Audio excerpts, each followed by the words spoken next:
अस्सलामुअलैकुम वरहमतुल्लाहि वबरकातुहु। अऊज़ु बिल्लाहि मिनश्शैतानिर्रजीम। बिस्मिल्लाहिर्रहमानिर्रहीम। सूरा बकरा आया नंबर 131 to 140. आया नंबर 131.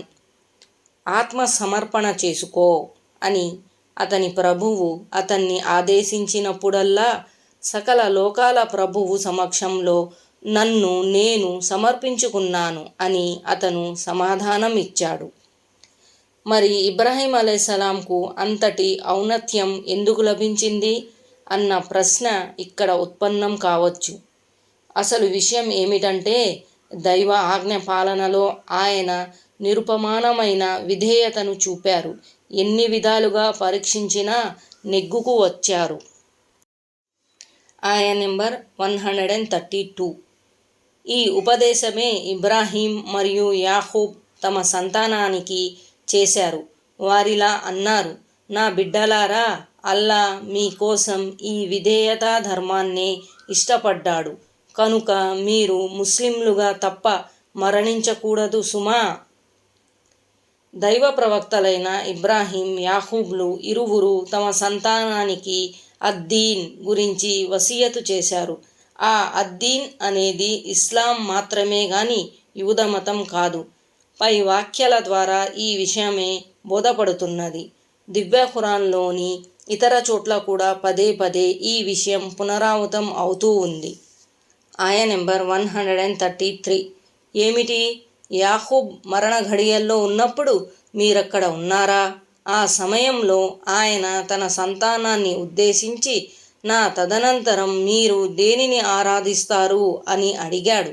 దానికి వారంతా, మీ ఆరాధ్య దైవాన్ని, మీ పితామహులకు ఇబ్రాహీం, ఇస్మాయిల్, ఇస్హాక్ల ఆరాధ దైవం అయిన ఏకైక ఆరాధ్యుణ్ణి మాత్రమే ఆరాధిస్తాము, ఆయనకే విధేయులమై ఉంటాము అని జవాబిచ్చారు. ఇక్కడ యూదులను నిలదీసి అడగడం జరిగింది.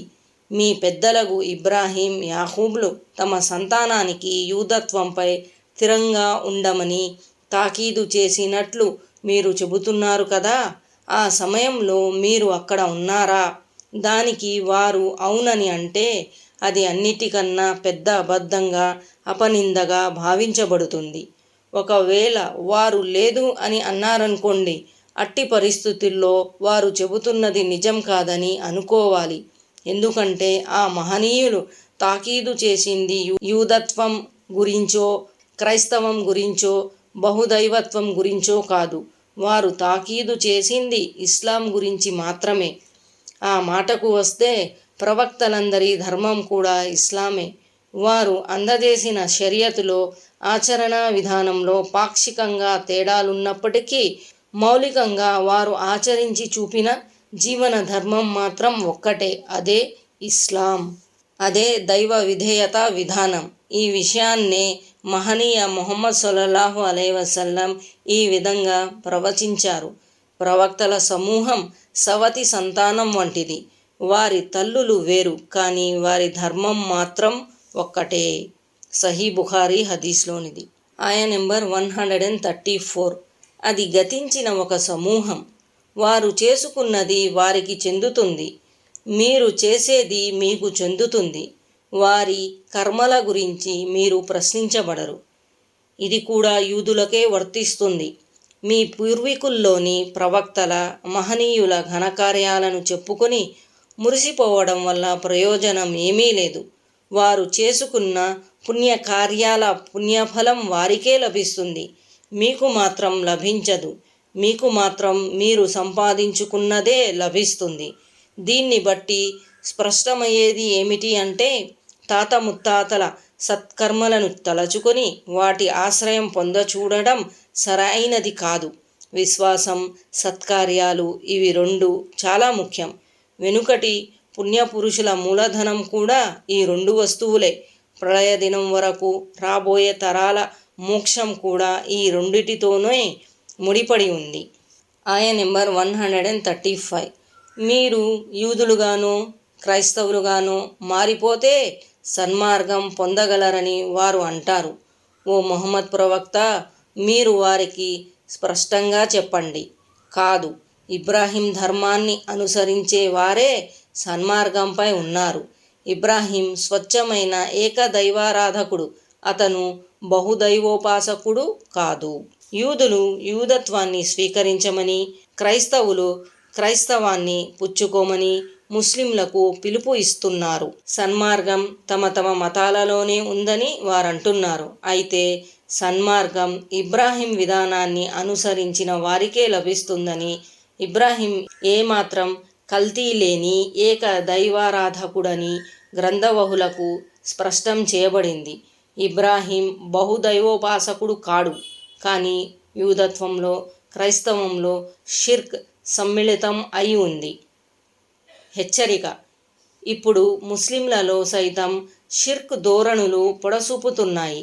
ఇస్లాం ప్రబోధనలన్నీ ఖురాన్ హదీసులలో సురక్షితంగా ఉన్నప్పటికీ దేవుని ఏకత్వపు భావన వాటిలో అత్యంత స్పష్టంగా విశదీకరించబడినప్పటికీ యూదత్వం, క్రైస్తవం ఇంకా బహుదైవత్వ మతాల కంటే ఇస్లాం ఎంతో విలక్షణమైన జీవన ధర్మం అని ఖురాన్ హదీసులు చెబుతున్నప్పటికీ ముస్లింలలోని ఒక పెద్ద వర్గం వారి విశ్వాసాలలో, ఆచరణలో పెచ్చరిల్లిన ముష్రిక్ భావాలు ప్రపంచం దృష్టిలో ఇస్లాంకు గల వైశిష్ట్యాన్ని దెబ్బతీస్తున్నాయి.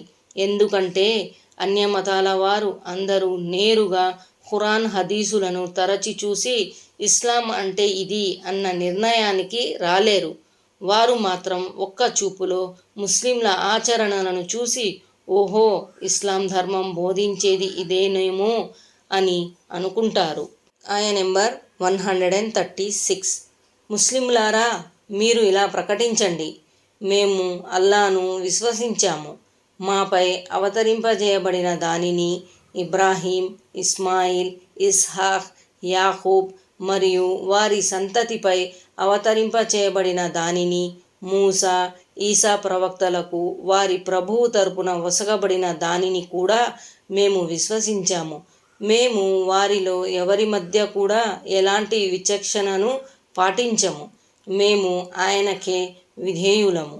ఈమాన్ అంటే ప్రవక్తలందరిపై అల్లా తరపున అవతరింపజేయబడిన దానిని లేక వారికి వసగబడిన దానిని విశ్వసించాలి. ఏ ఒక్క దైవ ప్రవక్తను గాని దైవ గ్రంథాన్ని గాని తిరస్కరించకూడదు.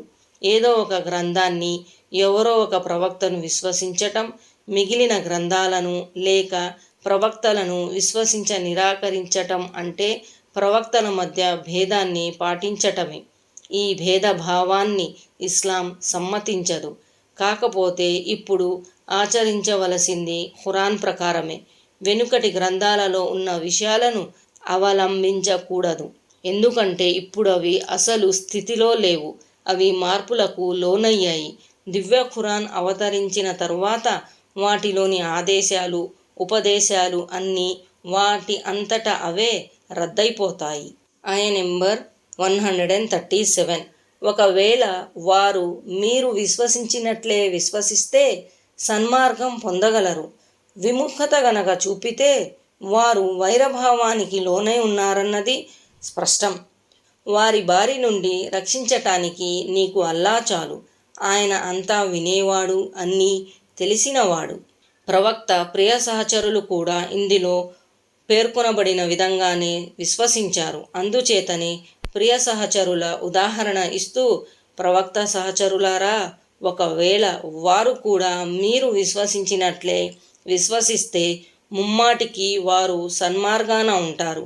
మంకుతనంతో ముఖం త్రిప్పుకుంటే మీరు ఏమాత్రం ఆందోళన చెందవలసిన పని లేదు.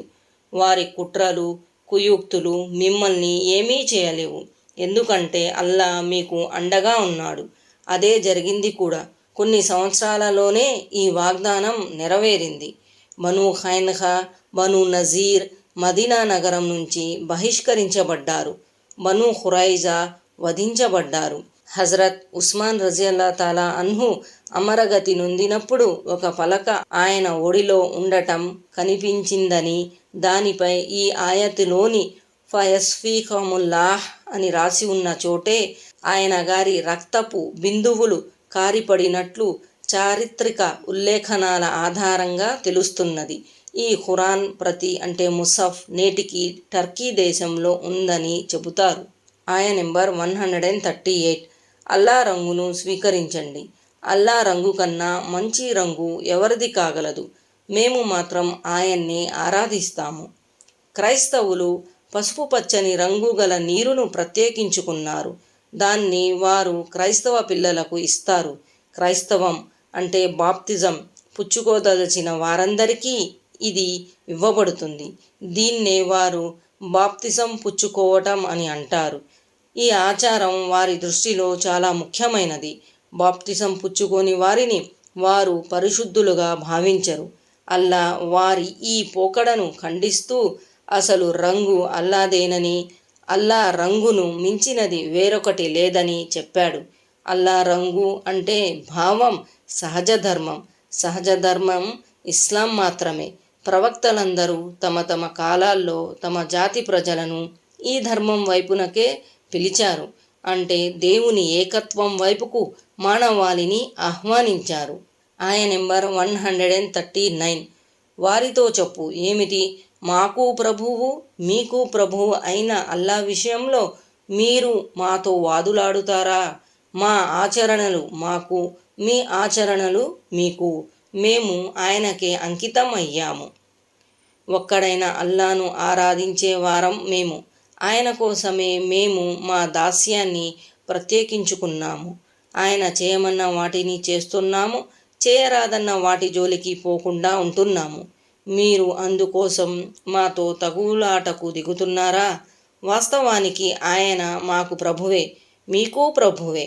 మేము మా ప్రభు విషయంలో ఏం చేస్తున్నామో మీరు అదే చేయాలి. మీరు గనక అలా చేయకపోతే దాని పర్యవసానం మీరే అనుభవిస్తారు. దానికి మేం బాధ్యులం కాము. మేము మాత్రం మా ప్రభువు కొరకే చిత్తశుద్ధితో ఆచరణ చేస్తాము. ఆయా నెంబర్ 140.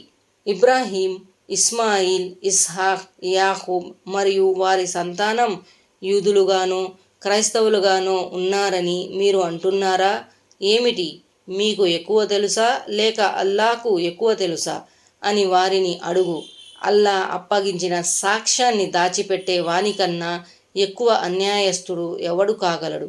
మీ చేష్టల పట్ల అల్లా అజాగ్రత్తగా లేడు. దైవ ప్రవక్తలు వారి పుత్రులు యూదులుగానో క్రైస్తవులుగానో ఉన్నారని మీరు చెబుతున్నారు. అల్లా ఈ విషయాన్ని త్రోసిపుచ్చాడు. ఇప్పుడు మీరే చెప్పండి, మీకు ఎక్కువ తెలుసా లేక అల్లాకా? దైవ ప్రవక్తలు యూదులు కానీ క్రైస్తవులు కానీ కారన్న సంగతి స్వయంగా మీకు తెలుసు. అలాగే మీ గ్రంథాలలో అంతిమ దైవ ప్రవక్త సల్లల్లాహు అలైహి వసల్లం రాకకు సంబంధించిన సూచనలు కూడా ఉన్నాయి. కానీ మీరు ఈ సాక్ష్యాలను కప్పిపుచ్చి మహాపరాధానికి ఒడిగడుతున్నారు. ఆ సంగతి అల్లాకు తెలియదు అని మాత్రం అనుకోకండి. అస్సలాము అలైకుం వరహ్మతుల్లాహి వబరకాతుహు.